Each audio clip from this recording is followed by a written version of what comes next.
Lorenzo has an M4 Trade convertible, and it sounds a little weird, so listen to the engine. You hear that? Yeah. It does not sound normal, right? So I was looking at this car and I was like, dude, there's something up with it. Just give it like a light rev, like a. Can you give it like a very light?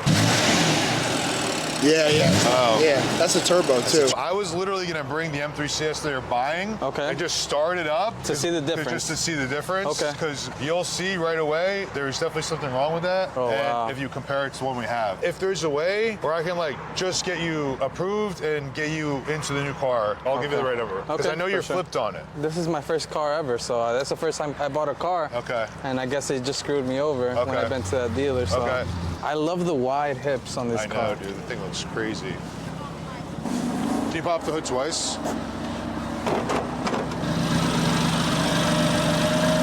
Sounds a little bit better. Let's go back and hear the other one. Now, yeah, come here. Yeah. Come here. Lorenzo, come here. Now listen to this.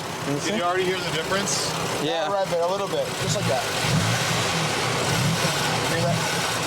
Same. I would have to be at a safe number on this car. I'm not gonna like kill you on it, but like I'll be safe enough to just like put it on an auction and just like dump it somewhere. I mean, honestly, like I told Saeed, look, it's okay. I'll go a little bit negative equity. I mean, it's a CS. Okay, well, we'll see you know what I we can mean? do. We'll see what we can do. All right, thanks, bro. Thank you, man.